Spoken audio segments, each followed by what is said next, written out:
گھر میں 2 رکعت نفل ادا کریں. یہ نفل ہے، فرض اور واجب نہیں ہے. اور اس نیت کے ساتھ آپ یہ نفل پڑھیں کہ اللہ پاک میرے سفر کو آسان کرے اور میرے عمرے اور حج کو اللہ پاک مقبول کر دے. اور نفل ادا کرنے کے بعد اب پھر وہ سفر کی تیاری کرے. اس میں ایک چیز یہ ہے کہ بہت سے لوگ ہوتے ہیں کہ جن کی فلائٹ ڈائریکٹ ہوتی ہے، یعنی کراچی سے، لاہور سے، یا جہاں سے بھی وہ آ رہے ہیں ڈائریکٹ وہ اتر رہے ہیں جدہ. ان کے لیے تو یہ ہے کہ وہ احرام مان کے ہی نکل جائیں. لیکن بعض لوگ کبھی ایسا بھی ہوتا ہے کنیکٹڈ فلائٹ ہوتی ہے کہ کراچی سے دبئی ہے، دبئی میں 6 گھنٹے کا اسٹے ہے، 8 گھنٹے کا اسٹے ہے. تو اس میں ایک صورت یہ بھی ہو سکتی ہے کہ وہ دبئی تک بھلے اپنے لباس میں چلا جائے، اور دبئی میں پہنچنے کے بعد وہاں پر تمام سہولات ایئرپورٹ پر موجود ہوتی ہیں. غسل کرنا، غسل کی سہولت بھی ہے اور ساری سہولتیں ہوتی ہیں. یہ میں صرف آپ کو احتیاط کے وہ طریقے بتا رہا ہوں کہ جس میں آپ محفوظ رہیں گے.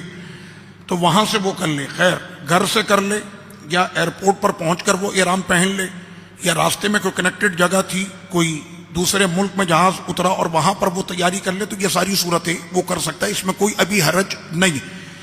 شرط یہ ہے کہ اس کا جو میقات ہے، میقات میں داخل ہونے سے پہلے پہلے وہ نیت احرام کر چکا ہو. مسئلہ سمجھ گیا آپ؟ میقات ہم پاکستانیوں کے لیے جو ہمارا میقات ہے اس کا نام ہے یلملم. پاکستانیوں کا بھی میقات وہی ہے، یمن والوں کا بھی میقات وہی ہے. جیسے شام والے، یہ شام والے جب آتے ہیں تو شام والوں کی جو میقات ہے وہ کیا ہے؟ مدینۃ المنورہ. کہ اب یار علی سے پہلے پہلے اہل شام کو جو ہے وہ اپنا احرام انہوں نے کر لینا.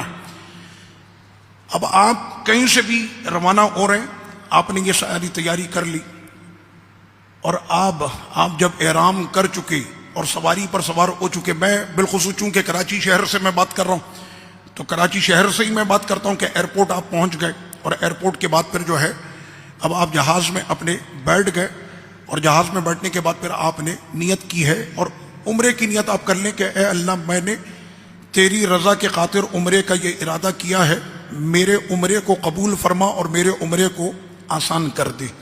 بس یہی نیت ہے. لیکن اس نیت کے فوراً بعد آپ نے کیا کہنا ہے؟ لبیک اللہم لبیک لبیک لا شریک لک لبیک ان الحمد والنعمت لک والملک لا شریک لک. کم از کم 1 مرتبہ پڑھنا ضروری ہے. اگر احرام کی نیت اس نے کر لی اور تلبیہ، اسے کیا کہتے ہیں؟ تلبیہ. اگر اس نے تلبیہ نہیں پڑھا اور وہ حدود کے اندر داخل ہو جاتا ہے تو ایسی صورت میں اس پہ دم پڑ جائے.